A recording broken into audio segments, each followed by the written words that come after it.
Hi guys, I'm Karen. You may know me from some of my Ozempic videos. I'm outside. It's Alabama weather. It's about 90 today. It's going to get a little bit warmer, so I'm trying to get this done a little early. Um, I kind of just wanted to talk about some things that happened in my life. I'm going to call this Karen's Corner, and maybe I'll talk about a different thing every time, something that might have affected my life. I know a lot of people out here, we're all on TV, watching TV. We get a little bit bored with some of the drama that we watch on the news or some of the stories that we watch, and maybe some of the love movies. Maybe you like a little bit of reality. I know there's little words flying around me, but a lot of reality uh, is contests and things. I just want to talk a little bit about different things that happened in my life that might have affected my life and maybe affecting your life. So the first thing that I'm going to talk about today is when I was 7 years old and I got kidnapped, grabbed, whatever you want to call it. Um, I lived in Detroit, Michigan, and I lived on a street called Warwick. And it was all boys on the street except for me, at least, around my general age. I'm watching my birds up there. Anyway, um, I had to play with the boys because there wasn't anybody else to play with. And one day we decided to go to Rouge Park. Rouge Park is a big park in Detroit for the inner city. Um, we lived on near West Chicago in Warwick, and it was maybe like a mile walk, which nowadays you'd never let your kids go a mile away from home. I was 7, my older brother was 10, my younger brother was 5. But back in those days, you kicked your kids out, you locked them in the morning, you locked them outside and said, stay out and play. It was healthy. Um, it was good for the kids, be in the sun. Maybe it wasn't as safe as the parents knew, but that's what they knew in those days. I'm talking about 1952. So anyway, we we got together with a bunch of the boys, and I think there were about 10 of us. I was the only girl. And we walked to Rouge Park. Rouge Park had a pool which cost like maybe a quarter to swim, but we didn't always swim. Sometimes we just walk around. There's a Rouge River. There's swings and slides and teeter-totters and all kinds of things that kids like to play with. And in those days, you didn't have that stuff in your yard. Um, it was like a quarter um, acre lot, and everybody got a tree in the front, and there were sidewalks and driveways and everything. Most of us played in the street. Not a lot of traffic back then, and we'd play four-corner baseball or different things, hide and go seek, kick the can. My cat's looking out the window.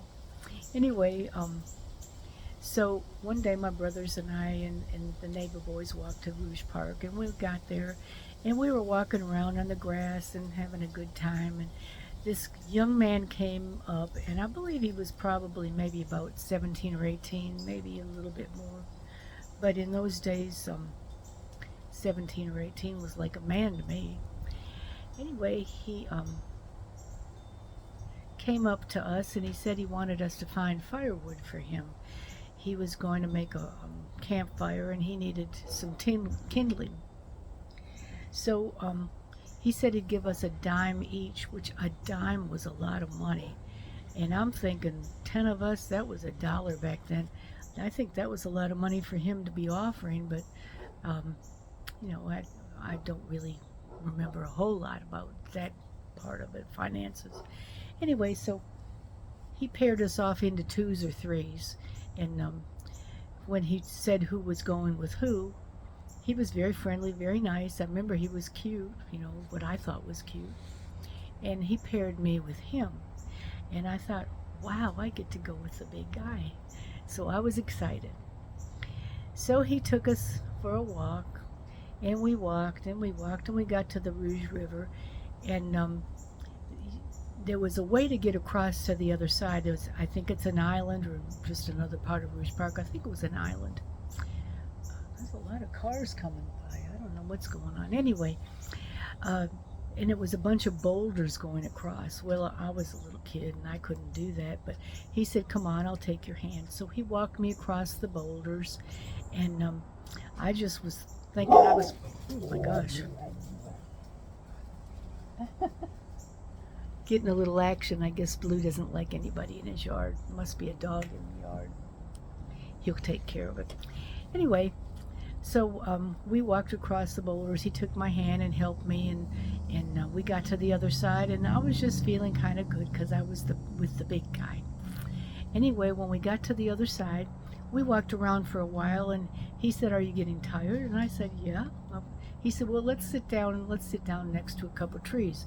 Well, we were by now in a dense area of a lot of big trees, and it was kind of dark because because it was a lot of leaves and everything. This is summertime in Detroit, which probably was like 80 degrees. Anyway, we sat down and he talked to me for a while and asked my name and address and all kinds of stuff, which I gave it to him. I gave him my telephone and everything. And then he decided that maybe I wanted to play a game. He said, "Would you like to play a game?" And I said, "Well, yeah." And he said, "Do you know how to talk like an owl?" And I said, "No." And he said, "Well, let me show you." So he had a first aid kit with him, and he took this big Band-Aid or whatever, and he taped it over my face. It was tape. And he said, "Now try to talk." And of course, when I went to talk, I went, He said, "Does that sound like an owl?" And I shook my head. But by now I was starting to get a little bit uncomfortable. Well, then he talked to me for a little bit more, and then he said, "Let's play this game. I'm going to tie your hands behind a tree." And now I was getting scared, but I knew not to get up and run. I was just afraid to get up and run. My mouth was still taped. And he took my hands and he taped them behind the tree. Well, he didn't tape them, he tied them behind the tree. So now I'm tied behind a tree, tied my hands behind a tree, and my mouth is taped. But the next thing he did, I had on overalls, which was a big thing for girls and boys back then. It was jean overalls, and then you had suspenders. And I remember they were blue jeans and had red suspenders. Well, he took off my suspenders. Now I was getting scared, but I'm still 7 years old, so I had no idea what was going on. He pulled me down, so I was kind of almost in a laying position, but my hands were like behind me. And he opened up my pants, which they opened on the side because I was a girl. And he put his hands inside my pants and inside my underwear. I was really scared and I was crying, but I had my mouth taped and I didn't know what to do. Fortunately, there were no other people on this little island that I knew of, but all of a sudden we heard a rustling, and it maybe, I don't know, I can't tell you how far away, but it was, in the trees, and there were people walking around because people did hiking in there. And I think he got scared, and he did undo my hands, and he ran. Well, here I was, I had my hands undone, I got the tape off, and I pulled my pants up, but I couldn't put my suspenders on because I was a little kid. And I was crying, and I started running around, and I just kept going till I got to the river. And I started crying and yelling and screaming, and after a while, some of the boys that were in our group came to the side of the river, and then I believe my older brother did too, and I started crying, and I told the whole story, yelling across the river. And I'm thinking it might have been about 50, 60 feet, 70 feet, I don't know, but it was a good ways for a little kid. Well, they went and got some police. The police came to the side of the river, and I yelled across to them what it was. They went and got 2 teenage girls. They stayed at that side of the river with all the boys, and they sent the girls over, and the girls came and got me, and they walked me back across the boulders, and I proceeded to tell the police what happened. And between the two of them, I guess they got all 11 of us into their cars and drove us home. I told my parents, and they were, I believe that they were a little upset, but I can't really remember. Maybe they didn't want to upset me, but they decided that I could never go to Rouge River again, which I got the feeling that I had done something wrong. The boys got to go, but I was not allowed.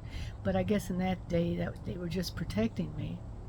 But people didn't talk to their kids about things that could happen to them. They just said, people are scary, stay away from them. But anyway, about 2 weeks later, I walked out of my house down the driveway, and I saw that man, boy, whatever it was, in a car sitting in front of our driveway. And I saw him, and I started screaming, and I ran back in, and it must have been on a weekend because my dad was there. And I told him, and he ran out, but the guy had sped off.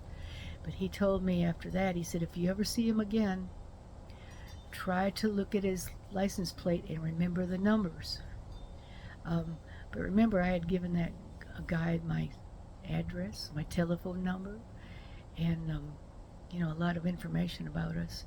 So I never did see him again, but it scared me. It made me very afraid of men. I didn't even date until I was out of high school. I was scared of my male teachers. I was afraid of boys. It just really affected me.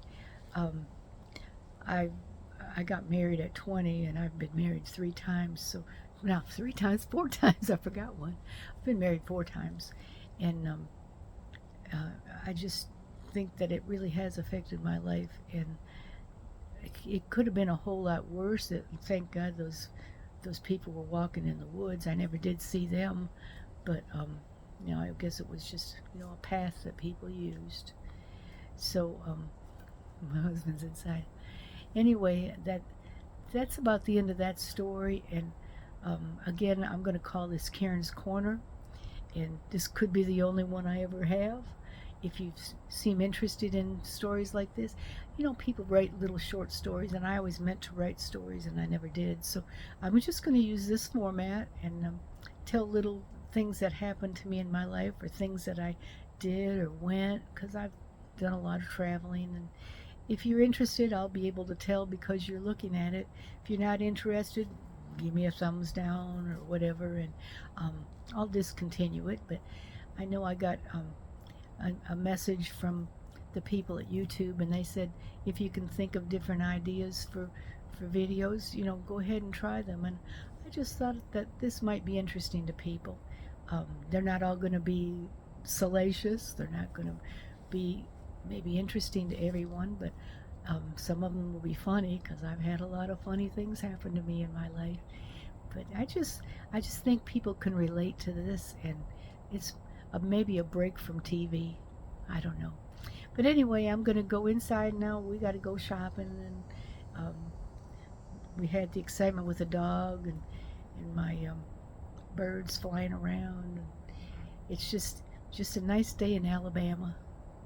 It's happy September 7th. Love y'all. Bye-bye.